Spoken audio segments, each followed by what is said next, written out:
Good morning, students. Hope you all are good. We'll proceed with our lesson. Our topic today is importance of studying the past events. History is recorded as the systematic record of past events. History क्या है? एक recorded system है, जो भी कुछ हुआ पहले वो एक सिस्टम में लिखा गया, एक के बाद एक सिस्टमैटिकली व्यवस्थित करके. So past events in the order in which they happen. So जैसे जैसे वो घटनाएं घटित होती गई, जब जो कुछ हुआ उसको वन आफ्टर द अदर, पहले जो हुआ उसको पहले, बाद में जो हुआ उसको बाद में, इस तरह से सिस्टमैटिक अरेंज करके जो रिकॉर्ड बनाए गए हम उसे हिस्ट्री कहते हैं. The motivation of studying history comes from curiosity to know how our predecessors lived in the past. अब हमें हिस्ट्री पढ़ने का मोटिवेशन मतलब प्रोत्साहन. हमें हिस्ट्री पढ़ने की इच्छा, मोटिवेशन कहाँ से मिलता है और क्यों मिलता है? हमें मिलता है ये क्योंकि हम जानना चाहते हैं कि हमारे पूर्वज कैसे रहते थे. क्यूरियोसिटी, जिज्ञासा, हमारे मन में जिज्ञासा होती है. हम जानना चाहते हैं कि हमसे पहले वाले प्रीडिसेसर्स, हमसे पहले जो रहते थे यानी हमारे पूर्वज, वो पास्ट में कैसे रहते थे. However it is in fact about a past that has an extremely significant part to play in shaping our present. और इसमें क्या है, हम क्यों जानना चाहते हैं? क्योंकि हमारा जो प्रेजेंट बना है वो किस पे डिपेंड कर रहा है? पास्ट पे डिपेंड कर रहा है.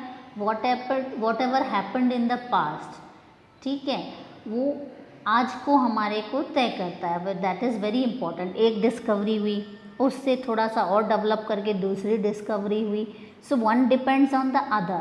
कुछ भी हुआ हो, तुम इलेक्ट्रॉनिक्स में देखो तो इलेक्ट्रॉनिक्स में इवन क्रूड फॉर्म ऑफ, देखो जब टूल्स स्टार्ट हुए थे सबसे पहले वो लोग पत्थर से बनाते थे, फिर थोड़े से और पत्थर से ही फिनिशिंग दे के बनाने लग गए, फिर मेटल का यूज़ करने लग गए. धीरे धीरे उसी चीज़ का डेवलपमेंट हो के आगे आया है. So present depends on past.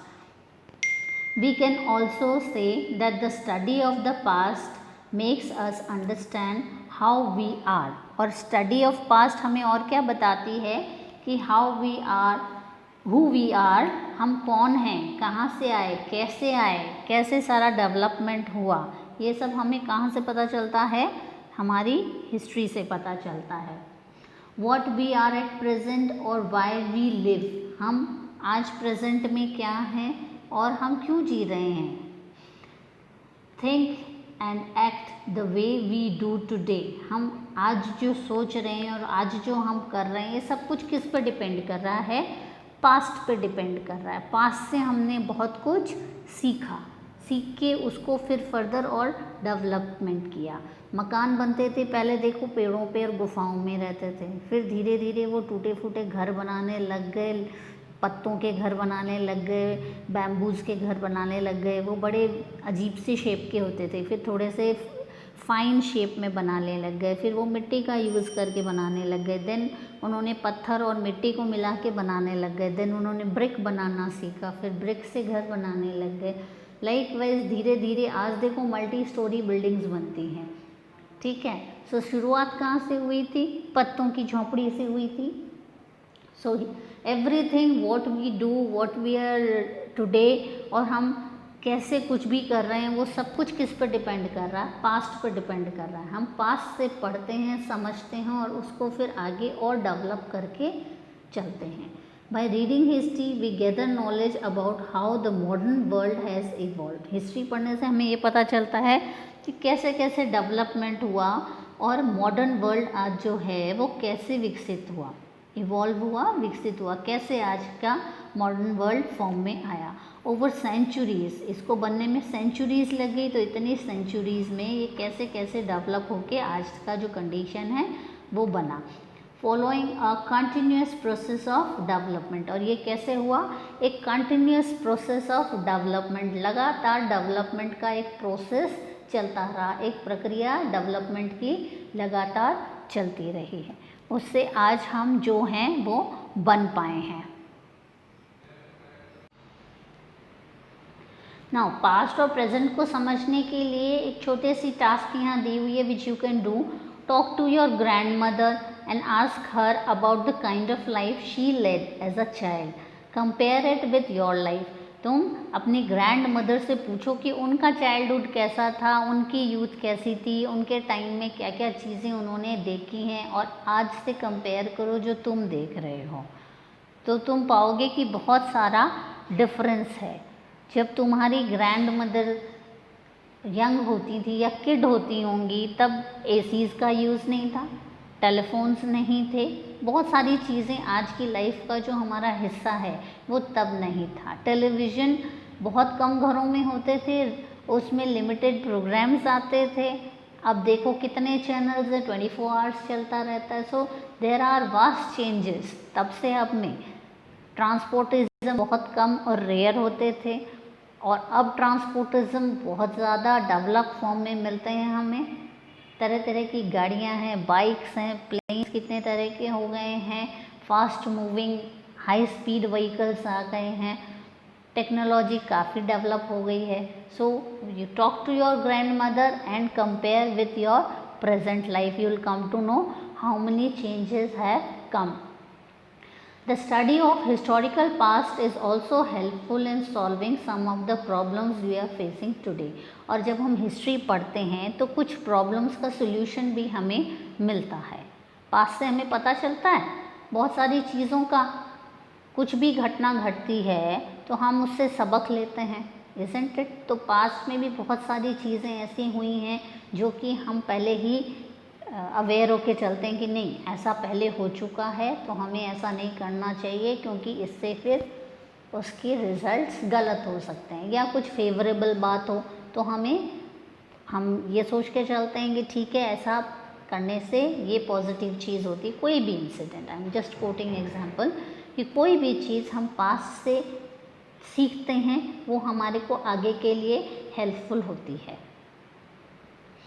Even छोटी से छोटी चीज़, एक छोटा बच्चा होता है वो उसको पता नहीं होता चोट लग जाएगी, बट अगर वो जैसे सपोज सीढ़ी के पास आया और फिसल के गिर गया, next time he will be very conscious कि वो गिर नहीं जाए. क्यों? क्योंकि उसका एक प्रीवियस एक्सपीरियंस है, उसकी एक हिस्ट्री है कि वो स्पीड से आया था और संभल के नहीं जाने पे सीढ़ियों में फिसल जाते हैं. सो एक पर्टिकुलर चीज़ छोटी सी जो पास्ट में हो गई वो भी हमारे लिए एक हिस्ट्री है और हमारे को उससे भी कुछ सीखने को मिलता है.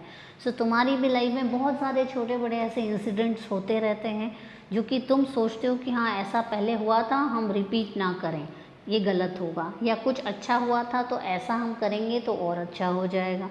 सो हम कहाँ से सीख रहे हैं? हमारे पास्ट से सीख रहे हैं. ऐसी बहुत बड़ी बड़ी घटनाएं भी होती हैं जिससे हम सबक लेते हैं. For example, history teachers us that Wars should be avoided. Now on bigger level history हमें बताती है कि वॉर्स अवॉइड करने चाहिए, टालने चाहिए, because they have long lasting harmful effect and are destructive. क्यों? क्योंकि उनके लॉन्ग लास्टिंग इफ़ेक्ट्स होते हैं, बहुत लंबे समय तक चलने वाले हार्मफुल इफ़ेक्ट्स यानी नुकसान देने वाले इफ़ेक्ट्स, प्रभाव रह जाते हैं पीछे, और वो बहुत ज़्यादा डिस्ट्रक्टिव यानी विध्वंसकारी, नष्ट करने वाले ऐसे इफ़ेक्ट्स रह जाते हैं. वॉर होता है तो कितने लोग मरते हैं, कितने हैंडीकैप्ड हो जाते हैं, प्रॉपर्टी का लॉसेस होता है. वॉर होते हैं, बॉम्ब गिरते हैं तो बॉम्ब गिरने से क्या होता है, काफ़ी बड़ा एरिया टूट फूट भी जाता है, उसको रिकन्स्ट्रक्ट करना. तो वॉर जब होते हैं इकोनॉमिक लॉस होता है कंट्री को बहुत ज़्यादा. इस तरह से जब भी वॉर्स होते हैं वो नुकसान दे के ही जाते हैं और उसके जो घाव हैं वो बहुत गहरे होते हैं और उस नुकसान की भरपाई करना भी काफ़ी समय लग जाता है. ठीक है. सो इसलिए हम ये हिस्ट्री से सीखते हैं कि जब जब भी हिस्ट्री में जहाँ जहाँ भी वॉर हुआ है उसकी बाद में बहुत ही गंदा इफेक्ट रहा है. We also learn from history that a small band of united people can defeat a strong army. History ने ये भी कई बार प्रूव किया है कि थोड़े से लोगों की छोटी सी एक आर्मी ने बहुत बड़ी बड़ी स्ट्रॉन्ग आर्मीज़ को हरा दिया है, सिर्फ टेक्निक के पीछे तरीके से लड़ाई करके, थोड़ी सी समझदारी के स्टेप्स उठा के और बहादुरी के साथ। Furthermore, study of popular practices, ideas, traditions or institutions help us to understand and link between past and present. अब और भी बहुत सारी चीज़ें हैं जिनको हम स्टडी करते हैं, जैसे प्रथा, प्रैक्टिसेस जो ये प्रचलन में होती है कि ऐसा होता है, ये तो प्रथा है।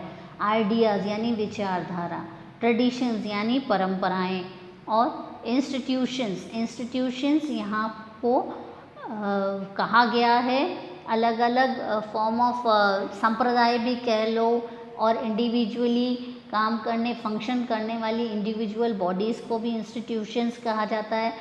एक आइडिया वाली बहुत सारे लोगों के ग्रुप को भी इंस्टीट्यूशन कहा जा रहा है। तो यहाँ इंस्टीट्यूशन कई चीज़ों के लिए लिया गया है।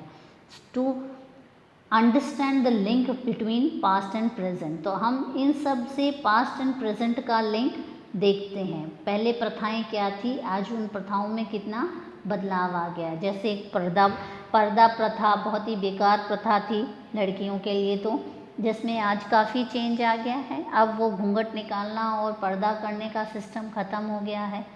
पहले प्रथा थी कि गर्ल्स एजुकेशन नहीं ले सकती, बैकवर्ड क्लासेस के लोग एजुकेशन नहीं ले सकते, पर आज ले रहे हैं। आज चेंज हो गया है इस चीज़ के अंदर, क्योंकि हमने उस हिस्ट्री से जाना कि इसमें क्या कमियां हैं और फिर हमने उसको दूर किया।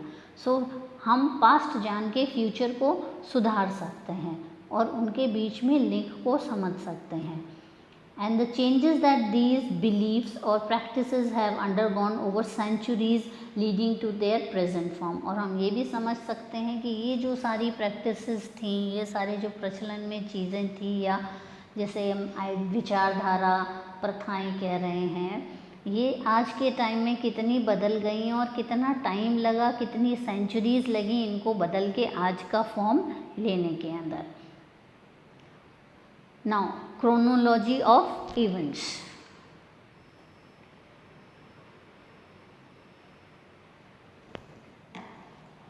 What is chronology?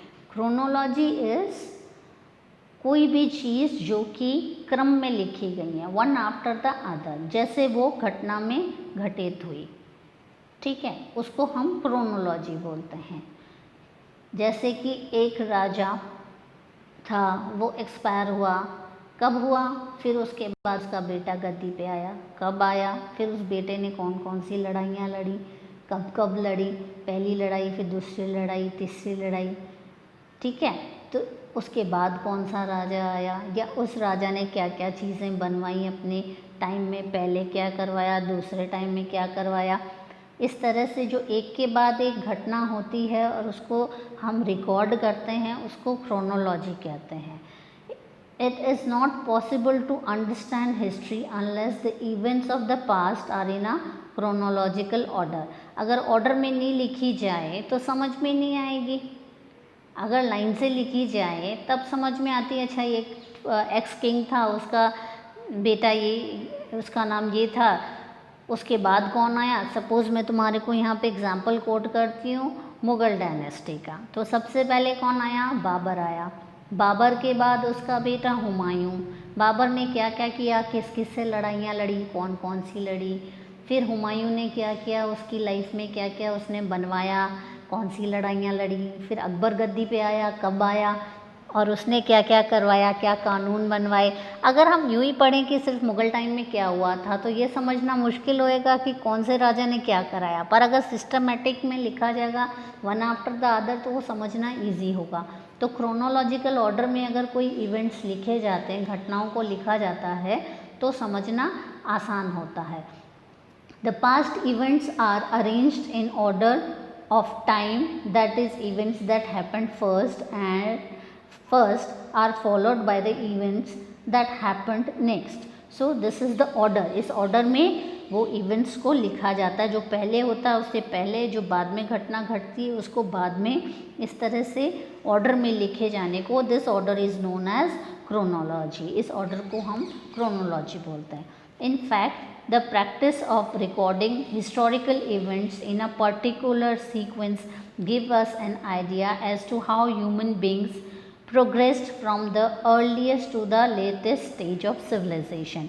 तो इससे हमें और क्या हेल्प मिलती है ये समझने के लिए कि शुरू में ह्यूमंस क्या थे.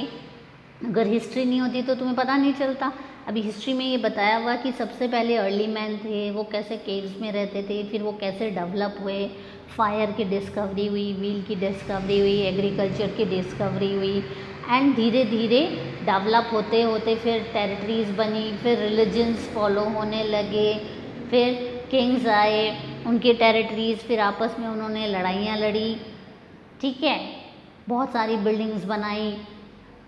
क्या क्या उस समय उनके रिचुअल्स ट्रेडिशंस रहे और आगे डेवलपमेंट कैसे होता चला, और आज हम सिविलाइजेशन के किस स्टेज पे आ गए हैं, सभ्यता के किस स्टेज पे आज हम हैं, वो कैसे आए, उसको समझने के लिए क्रोनोलॉजी होना बहुत ज़रूरी था. अगर क्रोनोलॉजिकली सारी घटनाओं को नहीं लिखा होता तो हम डेवलपमेंट की स्टेजेस को नहीं समझ सकते थे.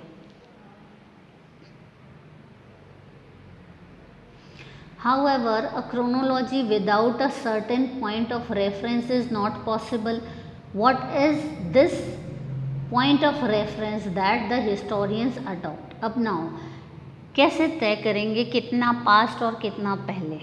एक सर्टन डेट तो चाहिए, एक रेफरेंस. रेफरेंस मीन्स किसी एक पैमाने को लेके चलते हैं, हम रोड पे भी चलते हैं तो किसी एक शहर से दूसरे शहर की डिस्टेंस को नापते हुए कहीं एक जगह से तो शुरुआत होनी होती है, तब हम समझ सकते हैं कि ये सपोज़ जयपुर से चोमू है, so this is nearly 30 kilometres. अब माइलस्टोन्स लगे होते हैं तो शुरुआत जयपुर से हम मेजरमेंट से करते हैं, तब पता चलता है कि इतना दूर, अब इतना दूर.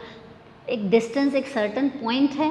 वैसे ही हिस्ट्री में भी एक सर्टन पॉइंट होना चाहिए जहाँ से हिस्टोरियंस ने सोचा कि अब इसको लिखें कैसे. एक पॉइंट तो होना चाहिए कहीं पे जिससे हम कैलकुलेट कर सकें, क्योंकि शुरुआत का तो दुनिया का पता ही नहीं है कि कब दुनिया शुरू हुई थी, तो स्टार्टिंग पॉइंट तो मिल ही नहीं सकता, तो फिर हम कैसे हिस्ट्री को लिखेंगे. सो यूनानिमसली एक मत होके लोगों ने डिसाइड किया कि हम जीसस क्राइस्ट के बर्थ की डेट को ही एक रेफरेंस डेट मान लेंगे. ऐसा क्यों किया? क्योंकि ब्रिटिशर जब हिस्ट्री लिखी जा रही थी मोस्टली सब जगह, ज़्यादातर जब ये discovery of printing press and सब चीज़ें हुई थी, उस समय ब्रिटेन का रूल ऑल ओवर वर्ल्ड था और ज़्यादातर क्रिश्चियंस ही थे. इवन पोर्चुगीज़ हैं और फ्रेंच थे, जर्मन थे, जिनकी भी कॉलोनीज थी, ये सब क्रिश्चियन थे, ये क्रिश्चियन धर्म का पालन करते थे. तो रूल जब इनका चल रहा था तो उन्होंने अपने ही गॉड की डेट को चुना और उसको जितनी भी उनकी कॉलोनीज थी, कॉलोनी उसे कहते हैं जो जिस पे वो रूल कर रहे होते थे, तो उन सब ने वो डेट मान ली. सो एक यूनानिमसली एक डेट मान ली गई कि हाँ ये इसको हम रेफरेंस मानेंगे. ठीक है.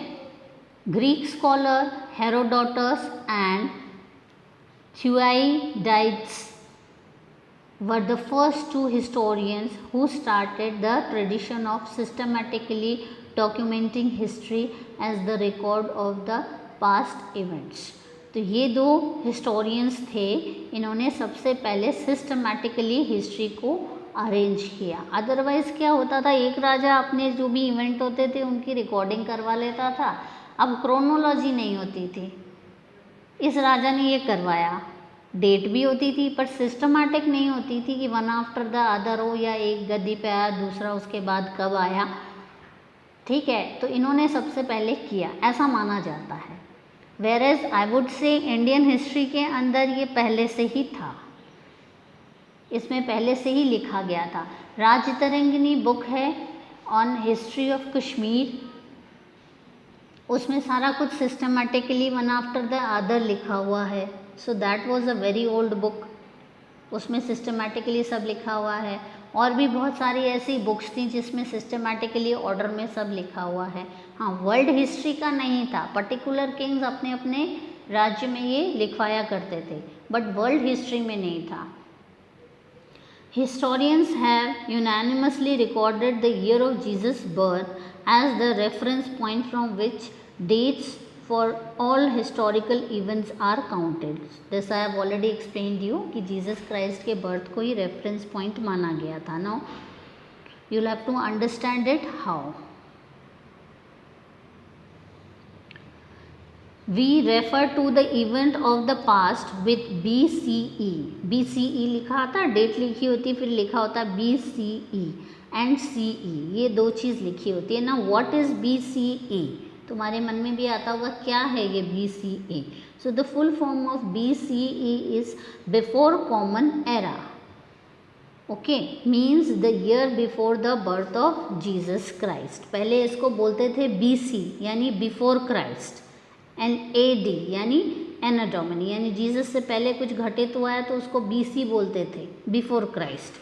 अब उसको BCE बोलते हैं, बिफोर कॉमन एरा, और you can also call it before Christ. समझने के लिए दोनों चीज़ें हैं, बट आज की टाइम में जो भी प्रिंटिंग होती है उनमें डेट्स के आगे BCE लिखा होता है, इसलिए you have to understand this that BCE is before common era, that means before the birth of Jesus Christ. So बहुत सारी तुम कई जगह पढ़ोगे, आगे भी डेट्स आएंगी और उनके आगे CE या BCE लिखा होगा. So you will have to understand the difference that BCE is before common era and CE is common era. They are counted backward. अब बिफोर कॉमन एरा को बैकवर्ड कैसे काउंट करेंगे? जैसे जीसस का हम मानते हैं कि फर्स्ट सेंचुरी, क्योंकि रेफरेंस लिया इसलिए फर्स्ट सेंचुरी मान लिया, हालांकि वो फर्स्ट सेंचुरी नहीं थी, उससे भी बहुत पहले से दुनिया थी, लोग थे, बट फर्स्ट सेंचुरी हम जीसस के बर्थ को मानते हैं काउंटिंग के लिए. तो अगर हम बैकवर्ड जाते हैं बिफोर जीसस, तो हमारा फर्स्ट सेंचुरी BC आएगा. जीसस वाला ईयर तो हो गया फर्स्ट सेंचुरी AD, और उससे जस्ट पीछे की तरफ होएगा BC.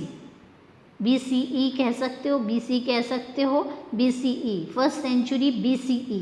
फिर और पीछे जाते हैं तो सेकेंड सेंचुरी BCE, फिर थर्ड सेंचुरी यानी उल्टा की तरफ बढ़ेगा, बैकवर्ड जाएगा. ठीक है, जो कि जीसस से पहले हुआ है उसके लिए, BC की जितनी भी काउंटिंग है उसके लिए. And AD is Anno Domini, year of the God, जिसमें जीसस पैदा हुए, उसको हम फर्स्ट सेंचुरी AD बोलते हैं. AD is Anno Domini, means year of God, जब जीसस पैदा हुए. तो अब उसके बाद जो काउंटिंग है वो फॉरवर्ड काउंटिंग है, आगे की तरफ है. 1 2 एंड देन 3 देन 4 देन 10 15 100 200 1000. अभी क्या चल रहा है? अभी चल रहा है 2020. सो जीसस कब थे? यानी 2020 सेंचुरीज पहले, 2020 ईयर्स, सेंचुरीज नहीं, फर्स्ट सेंचुरी के अंदर 20 सेंचुरीज तो आपकी ये हो गई हैं, और ईयर चल रहा अभी 20 सेंचुरीज के ऊपर 20. So these are 2020 years back, you can say Jesus was there. और उनसे पहले जो भी हैं वो BCE में आते हैं. These years are counted forward, that is 49 comes before CE 50. Now backward counting मैंने तुम्हें समझा दी कि फर्स्ट सेंचुरी में जीसस हुए. अब जीसस होने के बाद सेकेंड सेंचुरी हुई, थर्ड सेंचुरी हुई, फोर्थ सेंचुरी हुई. ठीक है, अब ये 20 सेंचुरी हो गई. 20 सेंचुरी के बाद 20 ईयर्स ऊपर चले गए. बैकवर्ड में जाओ तो जीसस जब हुए थे उससे एक सेंचुरी पीछे को हम क्या बोलेंगे?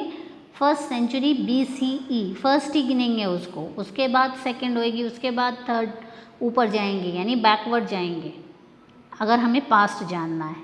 और प्रेजेंट जानना है तो हम हमारी काउंटिंग जैसे फॉरवर्ड चलती है 1 2 3, वैसे फॉरवर्ड चलेगी. CE is sometimes used for indicating the dates of those historical events that took place after birth of Jesus Christ. CE किस लिए होता है? जीसस क्राइस्ट के जन्म के बाद की जितनी भी घटनाएं आज तक हैं उसको हम CE बोलते हैं. मैं एक्सप्लेन कर चुकी हूँ, फिर भी I will do it again. CE stands for Anno Domini meaning the year of the Lord, ठीक है। ईयर ऑफ द लॉर्ड किसके लिए बोला गया है? जीसस के लिए। So 2013 can be written both as CE 2013 और AD 2013। Now you will be considering 2013 के लिए क्यों बोला, बिकॉज ये बुक तब छपी थी। Now we can say 2020 AD बोल सकते हैं या 2020 CE बोल सकते हैं, दोनों ही बोल सकते हैं। Similarly we can also use BCE in place of BC to indicate dates before the birth of Jesus Christ। और इसी तरह जीसस से पहले जो कुछ घटनाएं हुई हैं, जो कुछ भी हुआ है, उसको हम BCE बोलेंगे, ठीक है, या फिर BC बोलेंगे, यानी जो पहले की घटनाएं थी उनको हम इस तरह से रेफर करेंगे। I hope you have understood this part. Now there is a question, why do we use the year of Jesus Christ's birth as the reference point for determining the dates of historical events, which I have already explained you कि क्यों। जब Britishers का rule था और Christians mostly दुनिया पे rule कर रहे थे, इसलिए उन्होंने अपनी ही गॉड की डेट को चुना और उसी को सारी दुनिया ने माना। So I hope you have understood कि पास्ट को कैसे पढ़ते हैं और हिस्ट्री क्या है और क्रोनोलॉजिकली लिखना क्या है और क्यों होना चाहिए, हिस्ट्री की सिग्निफिकेंस क्या, इम्पोर्टेंस क्या है, क्यों हमें हिस्ट्री पढ़नी चाहिए और हिस्ट्री पढ़ने से हमें क्या क्या फ़ायदे होते हैं। We have covered this far. Now timeline. Timeline क्या होता है? Timeline is a graphical representation of historical events. Historical events को एक ग्राफ बना के और उस पर दिखाया हुआ होता है, दर्शाया हुआ होता है, रिप्रेजेंट किया होता है, उसको कहते हैं timeline. Historical events in a chronological order. अब क्रोनोलॉजिकल ऑर्डर तुम समझ चुके हो कि एक ग्राफ बनाया जाए, उसमें घटनाएं जैसे जैसे क्रम में हुई हैं वैसे वैसे लिखते जाएं, एक टेबल की जैसे बना दें, उसको बोलते हैं timeline. It looks like a long bar. Bar होता है लंबा सा, उसकी जैसे लगता है। बार में लिखते हैं, सारे पॉइंट के बाद एक पर शॉर्ट में लिखा जाता है, that is called bar. Books के अंदर जो बार स्केल पे लिखा जाता है, that is points one after the other, and is used to show events along a period of time. It has events on one side of it and the representative dates on the other side. इसमें क्या होता है timeline में कि एक तरफ तो सारे इवेंट्स लिखे होते हैं और दूसरी तरफ डेट्स लिखी होती है। ये इस तरह से इसलिए बनता है कि in short you can remember, याद रख सकते हो घटनाओं को कि कब हुई थी। See it is shown in your book. The very first is early and late stone as. Stone age कब था? दैट वॉज 7000 BCE, मतलब जीसस क्राइस्ट जो फर्स्ट सेंचुरी में हुए थे उससे 7000 साल पहले। सो आज हम अगर काउंट करें आज से कितना पहले, तो 2000 और ऐड कर लें, 2020 ईयर्स और ऐड कर लें, so that makes it 9020 years approximately BCE। तब early and late stone age का टाइम कहलाता है। Then comes the Indus valley civilisation, तो हमने काफ़ी पढ़ा है, हड़प्पा मोहनजोदारो सुना है नाम। So that was around 2000 BCE, मतलब जीसस से 2000 साल पहले इंडस वैली सिविलाइजेशन थी। अब एग्जैक्टली तो डेट्स नहीं पता होती हैं, ये लोग क्रोनोलॉजिकली निकालते हैं। इसके अलावा रेडियो कार्बन डेटिंग एक सिस्टम होता है, कार्बन से उसकी डेट का पता लगाना। तो वो पुरानी चीज़ों का एक साइंटिफिक सिस्टम से डेट का पता लगाते हैं, तो एक रफ़ आइडिया मिलता है। एग्जैक्ट आइडिया तो नहीं मिलता है, बट एक रफ़ आइडिया मिल जाता है कि वो चीज़ कितनी पुरानी है। इस तरह से वो लोग फाइंड आउट करते हैं कि इंडस वैली सिविलाइजेशन कितनी पुरानी है। Vedic period that is 1000 BCE।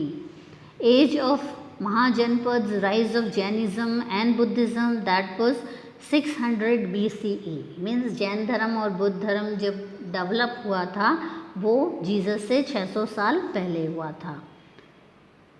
First Indian empire under the Mauryans. Now इससे पहले भी राजा थे, क्योंकि मौर्य ऐसे तुम पढ़ते हो, महाभारत वगैरह भी पढ़ते हो, बट उसकी कोई डिस्कवरी बुक्स के अलावा नहीं मिलती है, इसलिए वर्ल्ड हिस्टोरियंस उसको कम मानते हैं। हम मानते हैं बट बाहर के इतिहासकार इसको नहीं मानते इतना, वो ये मानते हैं कि ये कथाएं हैं बस, कुछ कंक्रीट नहीं है। मौर्यंस को क्यों मानते हैं? क्योंकि अशोका के पिलर्स, स्तूप्स सब मिले हैं, ठीक है, जगह जगह पे लिखे हुए, तो वो प्रूव करते हैं कि अशोका एक रूलर था मौर्य साम्राज्य का, और उसने मेंशन किया कि उसने नंद को हटा के, नंद डायनेस्टी को हटा के राज किया था। ये इसलिए भी माना जाता है कि नंद डायनेस्टी उससे पहले थी। इसके बारे में आगे डिटेल में आएगा, तब तुम पढ़ोगे, ठीक है। अशोकाज रेन, अशोका ने कब रूल किया था?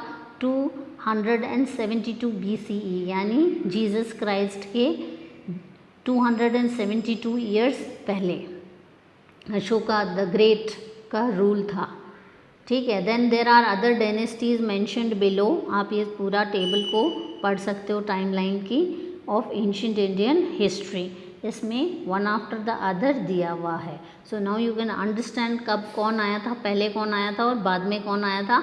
अगर ये ऐसे सिस्टमेटिकली नहीं लिखा होता तो तुम्हें पता नहीं चलता कि सातवाहना पहले थे या मौर्य पहले आए थे या कुशाना कब आए थे।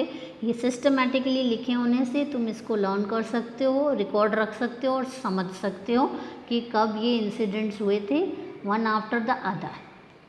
I hope you have understood, and today we'll finish our lesson here only. Okay, so good day for today. Do the revision, read the lesson thoroughly and try to learn these dates also.